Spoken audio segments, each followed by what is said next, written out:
could utter was inhuman. That was what it was. I could not discern whether it was flat, withered pitifully, or a species created to rest parallel with the ground. It appeared two-dimensional in a three-dimensional world, flesh-like and calloused, and when I approached it, I swore it shivered. I must admit, I was entirely perplexed. I had never seen anything like it before. At that moment, I was not in the mood to delve into something new, but this could be a rare find and possibly worth a fortune. Whether it was organic or engineered, I would have to do some research to uncover its origin. The enigma of this discovery had piqued my curiosity, and despite my initial reluctance, I knew I could not resist the opportunity to unravel its secrets. An aura of unease suffused the chamber as I pondered the implications of this discovery. The object was alien, its presence defying explanation. It beckoned me to delve into the unfathomable mysteries it harbored. The air grew colder, and a creeping dread infiltrated my bones. Yet my resolve to uncover the truth remained steadfast. The unknown loomed before me, and I was resolute in my quest to unveil its secrets. It was a tantalizing enigma awaiting resolution. My mind buzzed with possibilities, each more fantastical than the last. The allure of the unknown was irresistible, drawing me in like a moth to a flame. The moment demanded exploration, and I stood ready to embrace it. At first glance, it resembled a leather pancake, but to me, it almost seemed like a living thing. It was not like a rose, for if it had been any flower, I would have said it had been pressed between the pages of a book for decades, perhaps eons. I felt an urge to touch it, but caution held me back. If it were not of this world, it could be poisonous or toxic, and the last thing I wanted was to expose myself to alien germs. The object lay there, enigmatic and mysterious, beckoning me to uncover its secrets. As I stared at it, my mind raced with possibilities, each more fantastical than the last. Yet, a sense of caution prevailed, reminding me of the unknown dangers lurking within the cosmos. The air around it seemed to hum with an almost imperceptible energy, drawing me in with its otherworldly allure. Though the allure was strong, a prudent voice within me urged restraint. Its presence was a tantalizing mystery waiting to be solved, yet the cosmos held perils as vast as its wonders. My mind buzzed with the excitement of discovery, tempered by the realization that some secrets might best remain undiscovered. This moment demanded exploration, and I stood on the precipice, ready to embrace the unknown. I looked around for a branch or a stick to prod the enigmatic entity. Grasping a medium-length stick in my right hand, I jabbed it gently twice, only to find it as hard as a brick. To my astonishment, it swiftly inflated and deflated so quickly that it lay flat again before I could fully comprehend what had transpired. It was as if I had roused it from some eldritch slumber, and it had taken an enormous breath. I examined the end of the stick for any creature residue. My curiosity grew, a consuming desire to understand the true nature of this otherworldly being. The inexplicable sight before me demanded further investigation. A compulsion seized me, urging me to uncover its secrets, no matter the cost to my sanity. Strangely, I felt an impulse to hide it from plain view. With a stick, I gently scooted the enigmatic disc-shaped object off the path, cautiously relocating it to a brush area off the main trek. This mysterious artifact had me on the edge of my seat with intrigue, its otherworldly presence beckoning me to delve deeper into the unknown. I bent down, still unable to get a good look at it. I decided the best vantage point would be lying on my belly directly in front of it. Settling myself, I set my eye on the disc at ground level, patient and without anxiety, expecting nothing. There was an inexplicable sense of kinship, though I could only assume it was alive after seeing it react to my prodding. I reached out, without any intention of touching it just yet, hoping to see if it moved or flinched. Sadly, there was no reaction whatsoever. I lay there prone, comfortably prostrated on the ground, staring at it for a good 20 minutes. That was when I remembered something. I had heard there was a chance of rain tonight. Not knowing if the disc was rain resistant and not wanting to leave it behind to be taken or destroyed by a careless step, I removed my backpack, placed it neatly on the ground, and unzipped it. With a stick, I carefully nudged the object into my backpack and resealed it for security. The enigma of the disc captivated my thoughts, its otherworldly mystery drawing me deeper into contemplation. As I journeyed on, I could not help but speculate about the secrets it might reveal and how they could potentially reshape my destiny. I felt an urge to show my friends, but I knew I had to understand its nature first. I was not certain if it was malevolent or benign. Sometimes things exist beyond the dichotomy of good and bad. They can be indifferent, serving no clear purpose. I was not an overly superstitious boy of 12. When it came to certain baleful creations like this unidentifiable object, I felt certain measures should be taken to ward off evil. My curiosity was piqued, and my youthful imagination was captivated. I was determined to get to the bottom of this intriguing find no matter what it took. This was my mission now, and I had every intention of seeing it through. As I walked home, I would have sworn that something was vibrating in my backpack, like a phone in vibrate mode. I wanted to make it home before the rain, which I barely did, and to place my backpack out of sight in my bedroom, which I also accomplished without drawing attention from my mum or sister Jane. With the rain coming down outside, I was dry and quite relaxed in my room, sitting in front of the object, which had ceased buzzing and retained its shape. My fascination with it was growing, though I could not fathom why. I had plenty of other things to occupy my time, yet none held my interest like this enigmatic disc. My sister was older, and I had no one to play with. Perhaps I was getting older, and such things lost their charm. This disc-shaped object of no apparent significance held a mystery that captivated me. I was certain it had a secret to reveal, and I could not rest until I unraveled it. Gathering my courage, I finally reached out to touch the object. It was cold, unexpectedly so. Far too cold to hold in my bare hands. It was unmanageable. I retrieved a pair of winter gloves from my dresser drawer, and, with my hands now protected, I scooped the disc from the bed. To my dismay, the object had turned my bedspread black where it had been sitting. This was troubling indeed, a puzzle that deepened my curiosity and concern. As I pondered the nature of this mysterious disc, I realized that solving its riddle had become a consuming quest. What secrets did it hold, and how had it come to be in my possession? These questions drove me forward, determined to discover the truth. I knew we had some camping gear in the garage that we no longer used, so I stored the leather disc on a bath towel in my half bath and retrieved a cooler, also known as a chili bin, from the garage. I figured that regardless of how cold the object was, the cooler would suffice for storing it until I knew what I had. The funny thing, though, was that when I used the stick to move it from the original spot where I had initially located it, I did not notice the ground was discolored. There was no need to worry about that now. I was pretty sure I had contained it for now.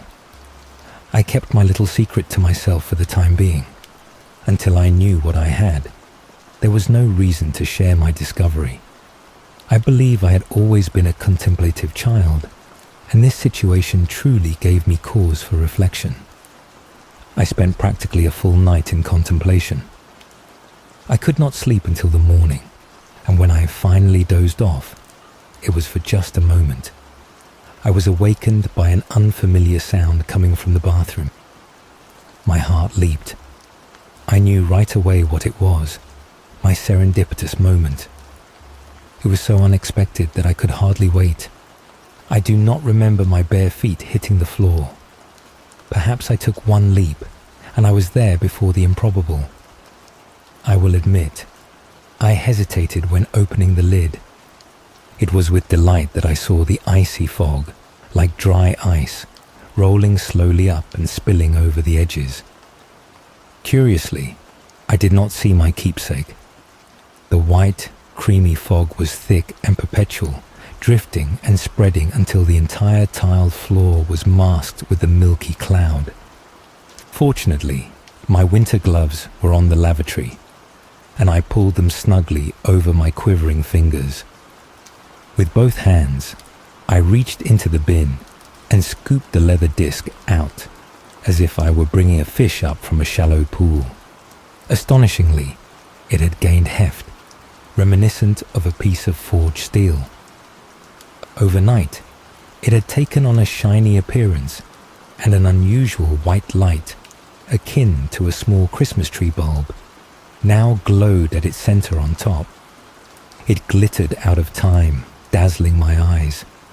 The disc reverberated in my hands, the vibrations traveling through the gloves, up my fingers, and into my arms until my teeth chattered. Concerned and mildly afraid, I set it in the bowl on the sink. My gloves, now frozen, were glued to the infernal contraption. I worked feverishly to pull my hands from the gloves. I could feel my fingers burning inside them, much like I suspected frostbite would feel. I managed to shred them off and backed away from the sink, taking utmost caution, considering these new developments with deep conviction. At least the mist was clearing. I initially feared it might crawl through the entire house, which would have put me on the spot. Mom and Jane were in the kitchen at the other end of the house. The object before me was a mystery I was determined to solve, no matter the cost. Not wanting to create any suspicion, I made my way to breakfast. Dad had gone to work way earlier than any of us got up. It was just the three of us around the kitchen table, and I played the good actor, never letting on my secret. I hurried through breakfast, hastily scoffing down a piece of toast, scrambled eggs, and a slice of bacon. My mom's concerned voice cut through my thoughts. "Are you feeling okay, honey? You've hardly had a thing." "Yes, Mom, I'm fine," I responded, quickly adding, "Just wasn't that hungry this morning." With that, I hustled back to my room. The moment I stepped through the door, I was met with an astonishing sight. My room had transformed into a stone-cold frozen land of ice and frost. The walls were caked with ice, the floor as slick as a skating rink, and actual ice spikes and stalactites hung menacingly from the ceiling. It was as if my room had become a glacier ice cave like those found in the geothermal regions of Iceland. The sight was undeniably captivating, with crystal blue hues and the interplay of colors above. Yet, the freezing conditions were a stark reminder of the unnatural transformation. My breath formed visible clouds in the frigid air as I navigated the treacherous terrain of my once familiar room. In the bowl on the sink, perched atop a formation of cascading ice, down the front of the lavatory like a frozen waterfall. It was a blatant takeover of my room, yet it was impossible not to be impressed by it all. Realizing that I could not remain in the room without suiting up, I made my way to the closet. Thankfully, the door was ajar, otherwise, I would have had to chisel my way in. My winter coat, though stiff, was manageable. I struggled to put it on, along with socks for my bare feet, shoes, and a scarf. After some digging in the bottom of the closet, I found a second pair of gloves. They were from a couple of years ago and snug, but they still fit despite my recent growth spurt. As I suited up, the reality of the situation began to sink in. This alien artifact had transformed my room into an icy domain, a challenge that demanded my full attention and ingenuity. With determination and a sense of adventure, I prepared myself to uncover the secrets of this otherworldly phenomenon. The disc seemed larger to me. There were now 3 tiny lights burning on top of it. The center light was red and blinked on and off, while the 2 to each side of it, even spaced apart, were a consistent white. When I extracted it from the sink, I was able, without losing my gloves this time, to ease it down into the cooler. I had not established any facts and had no clear idea about this incomprehensible galactical glacier-making machine. Once in the bin, the thing began to reverberate like a distant motor running, and it made a loud, startling clang sound, followed by a droning noise, a blowing sound of rushing air, loud enough for anyone in the house to have heard. After entering the room, I closed my bedroom door, but did not lock it behind me. This meant anyone could barge in and see the remodeled room and catch me concealing the artifact. The vibration repeated. This drew my attention down inquisitively to re-examine the thing. The disc had transformed into a mesmerizing shade of red, a vivid and sanguine blend of pulsating colors. Inquisitively, and against my better judgment, I poked it with my finger. When I did, I got a bit of a shock. It jolted me like I had stuck my finger into a light socket. This is when I heard my mom's voice shriek, "What on earth?" Those 3 words rang true for sure. For what on earth was this alien mechanism doing here? And why me?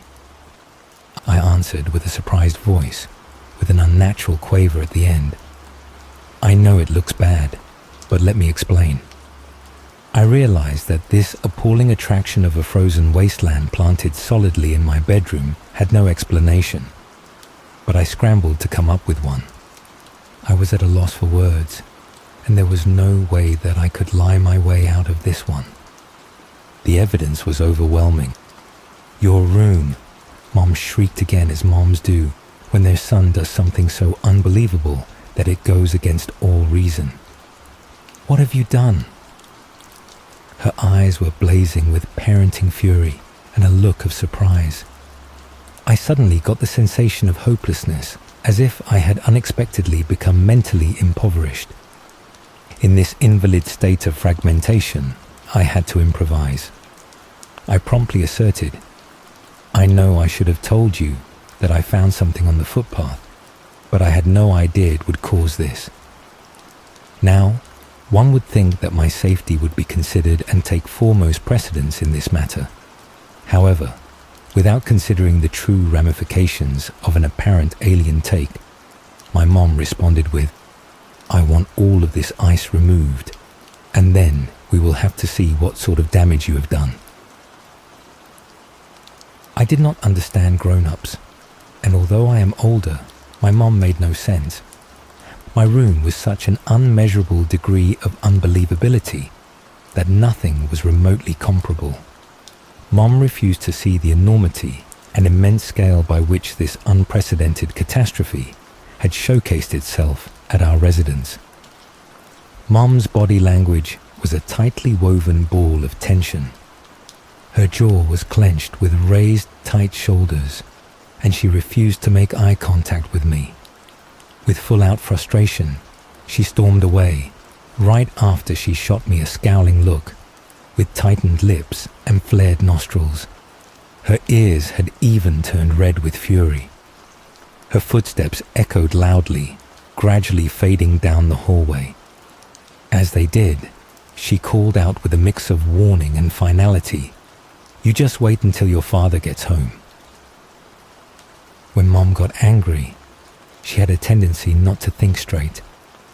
Any other parent would ask questions, maybe even give some needed advice, or have true concern for their child's well-being. But my mum, when agitated, would always fly off the handle. I always thought she had a mental disability in that she could not deal with anything irregular, out of place, misaligned, or malapropos. I knew Mum would be back in the kitchen, most likely cleaning the countertops. She was OCD about cleanliness. Fetching Mum's hairdryer from her bathroom, I was surprised that my sister Jane had not come to snoop around and to give her 2 cents worth. Being 12 years old, I thought I was smart about this. I used a screwdriver from my nightstand and chiseled a layer of ice from the electrical outlet. With the receptacle finally freed, I turned to the blow dryer, using it for 20 fruitless minutes to melt the sheet of ice clinging to the wall over the sink. I hoped the water would drain away into the sink as the ice thawed. Instead, the blow dryer merely churned out a bit of sludge before overheating and shutting itself off from the continuous use. All I managed to create was a soggy mess. Despair washed over me as I realized my room was beyond saving, and I shivered in the cold, drafty air blowing on my face from the overhead vent as the air conditioner kicked on. Once the receptacle was free, I used the blow dryer for about 20 minutes in a feeble attempt to melt away the sheet of ice on the wall over the sink. The plan was simple. The frozen water should melt and drain into the sink. But as I wielded the blow dryer, it only managed to create a sludgy mess before overheating and shutting itself off. The unintended consequence was a soggy disaster, and I began to believe my room was beyond salvation. I shivered as the cold, drafty air blew on my face from the overhead vent, triggered by the air conditioner kicking on. My mind began to succumb to the reality of this taxing recrudescence, and the magnitude of the surreal staring me in the face was utterly frightening. Spectrally, the enveloped ice cave began to resonate with a faint blue glow, and the little bit that I had melted with the blow dryer instantly hardened to ice again. Every inch of the ice seemed to become animated. At first, it twinkled like distant stars embedded within the ice. When echoing, undiscernible whispers began to call out from the outer rim of the universe, I worried that I was experiencing an episode of psychosis. Were these mournful cries from disembodied souls lost in space, or had I fallen prey to hypothermia? My sinuses were inflamed, and I could hardly inhale through my nose. There was a sharp, migraine pain that penetrated from the top of my head and chilled my spine rigidly. If I had not been afflicted with this unexpected acute malady, I would have imagined that I was in some ludicrous Disney theatrical performance. Frantically, I slipped on the ice and shuffled toward the bathroom door. The vibrant droning sound from the unknown source increased in volume. The volume became monstrously unbearable, and I covered my exploding head with my gloved hands. Frozen in virtual petrification, a growing turmoil was all I needed to experience to fight like the devil, to free myself from this desiccated frozen grave. The disk had become hostile, and I was powerless to thaw out. There was no defrosting in this thermalized refrigeration. The constant, one-tone droning sound began to staccato with internment, detach beeps, and staggered. And between each gap of silence, the crystallized room of ice began to pop and crack, as if something was breaking through from the other side. Stumbling from the bathroom, I fell onto my elbows into the bedroom and slid coolly across the room on my stomach until I bounced off the opposite wall. I briefly saw my reflection on the floor, before flipping myself over and looking up at the ceiling. Ghoulish, galactic alien faces were gawking at me from within the fiery ice. The disc buzzed around my room like a frantic horsefly searching for an open window. The faces it displayed were horrifying to behold, taunting, leering distortions with eyes that were wildly out of proportion to their grotesque features. They were twice the size of my own eyes and unblinking. There were at least 50 gamma-ray faces from deep space, beyond the Milky Way, entombed without physical bodies. They were floating spirits in a vanquished sea, behind the layer of transparent ice. In this encapsulated room, I would not have been surprised if the entire thing would have collapsed upon me, either crushing me or drowning me as it thawed. I believed we were moving somehow, flying even, and the room lunged at me with a cacophony of sounds I could not recognize. My ears had never heard such indescribable noises before. I made my way on hands and knees, crawling toward the closet. I did not feel safe out on the open floor, exposed and vulnerable. The cold had taken hold of my lungs bitterly, and my chest hurt. After veering into the closet, I found my winter hat, brushed the embedded ice crystals from the outer layer, and pulled it tightly down over my numb ears. I knew nothing of space travel, and found it impossible to conclude how dire my situation was. Once I had made myself a small nest of clothing inside the closet for comfort. I realized the noises had been completely silenced, and there was an extremely odd, sickening throbbing coming from underneath. I feared I had caged myself in, created my prison, taking a lone jaunt to some strange and distant place. Although everything was disconcerting, I tried not to fret. I had a peculiar sense of incongruity and an uncomfortable feeling of self-assurance. As twisted as it was, with those oddly expressive alien faces floating overhead in my bedroom, I could not help but marvel at the wonder of it all. Deep down, I had convinced myself that everything would be all right. These were unfamiliar circumstances for anyone to endure, especially for me, a young boy with no real-world experience. I had hardly lived, so what did I know? What was I to observe in all of this? What was I to take away from this after it had concluded, and just say, I survived the alien abduction? A 12-year-old boy is not normally required to have the ability to perceive things, say, the way a well-traveled person who has traveled and lived a long life of adventure does. My limited adventures were from video games, the TV, and the little time I spent outdoors. I had not undergone tragedy, hurt, overwhelming joy, or true pleasure. I had so much more living to do to appreciate the gravity and importance of my current situation. I must have fallen asleep, for when I awakened, I was no longer nestled in my closet, curled up into a ball. Crudely, I was lying on my back, in a gown of some sort, in a domed, vaulted room on a soft bed. It was unlike bedroom furniture, and this certainly was a dull bedroom if it was one at all. For nothing adorned the cavernous walls, no pictures, trophies, posters, not even a light switch that I could see at first glance. The bed was a flat gurney, more or less, something that a hospital might use, except the mattress was more upscale, with proper padding from tip to toe.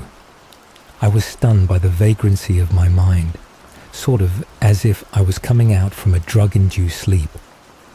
As my eyes, particularized, decently focused, I saw at the head of the table a machine, a stainless-looking mechanism of complicated technology with buttons, switches, a lighted display of colors, and a small screen, much like that of a computer, with the exception that it was convex, curved much more so than any I had ever seen before.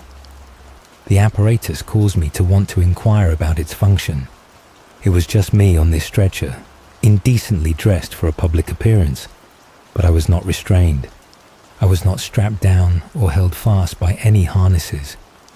It appeared I was under no restrictions, so I sat up, wondering what was real in this fantasy world and what might play strange tricks on my eyes. When I made my move, an audible gasp rippled through the room, followed by hushed, ear-tickling whispers. I had just executed a death-defying act in the center ring of a circus, mesmerizing everyone present. I did not know if these incorporeal beings were real, or if it was a computer network programmed to make certain human noises to better identify with me, or maybe to connect with me by easing my concerns. I did find it all a bit much, demented even, but I did not know where I was, nor exactly how I had arrived there. I slid my feet off the bed and dropped to the floor. Standing perfectly still, I awaited another reaction. But there was unnerving quiet as the realization sank in. My thoughts turned to survival. How was I going to make it? Food, water, and necessities were paramount. In this unfamiliar world, I was the alien, reliant on them for sustenance. They had a vested interest in my survival, making it their responsibility to ensure I thrived. As the induced fog that had clouded my vision cleared, I saw the high dome above me. It was beautiful, a type of clerestory window that opened out into the vastness of space. Aesthetically, it was more tasteful in style than the room itself. The dome was adorned with panels, each featuring curved, bowl-shaped indentations. Within these indentations, faint, multicolored lights flickered, fading almost to nothing before burning brightly again. This mesmerizing display captivated my attention, even as the practicalities of survival weighed on my mind. The juxtaposition of such beauty with my pressing need for sustenance highlighted the strange and surreal nature of my predicament. Here I was, an alien in an unfamiliar world, trying to navigate the delicate balance between awe and necessity. I was no longer deathly cold, I noticed. I would be as rigid as a telephone pole if it had been as cold as my bedroom. Instead, it was pleasant, at a very moderate temperature. The sensory apparatus made a couple of clicking noises as if it were booting up, and I turned to face it. Certain odd, intermittent clicks squawked from it. A soft sound grated from it. A thin, subdued ringing took up residence in the room, but it was not from the machine before me. It was permeating from overhead. While my attention was primarily on the sound above me, I never noticed someone behind me. I jumped nervously and was more than alarmed when a hand laid sharply on my shoulder. I nearly jumped out of my skin. I took 2 steps forward in retreat and spun around, not knowing what to expect. Standing before me was a being of immense height, at least a foot taller than my dad. The alien's bulbous head housed 2 large oblong eyes, lidless as far as I could tell. Its shiny lime green head was devoid of hair, and nostrils were built into its face in the center, between 2 protruding sharp cheekbones. Only a slit occupied the mouth space, without any lips. It stood erect, with long, straggly arms loosely hanging from its narrow, bony shoulders. This was beyond belief, an immobilizing spectacle. In my wildest dreams and most vivid imagination, I could not have conceived such an implausible scenario. This encounter, as I now call it, instead of an abduction, was the defining moment of my young existence. It was not only remarkable on every level known to man, but also absurdly spectacular. The inconceivably tall alien, bulbous, star-filled eyes reflecting unknown universes reached out its elongated hand toward me. In its long, knobby fingers, which I counted 5 joints per finger, it held the disk that was the obvious cause of all the trouble, and had precipitated my presence aboard what I assumed to be this amazing spacecraft. I did not know how to respond. My initial reaction was to be untrusting. After all, I had been kidnapped, bedroom and all. And speaking of which, my mind flashed the question, where is my bedroom anyways? I heard an answer in my young head.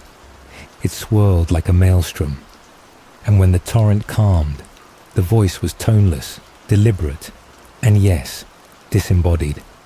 I am Delmix. Do not be afraid.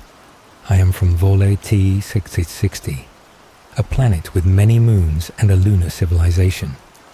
It is in a galaxy called Tiara Nebula, far beyond your telescopic reaches. I wish to extend my gratitude for your rescue. Our ship, which I now hold in my hand, had a malfunction, and we were forced to crash land here to make repairs. You see, we hail from a planet with gravity, much like Earth. Our repairs cannot be accomplished without it. You have many questions, but the answers lie beyond your lifetime. I did not know what to say. This alien Delmix was in my head speaking, and if he were in my head, as I knew he was, I assumed he must be able to read my thoughts.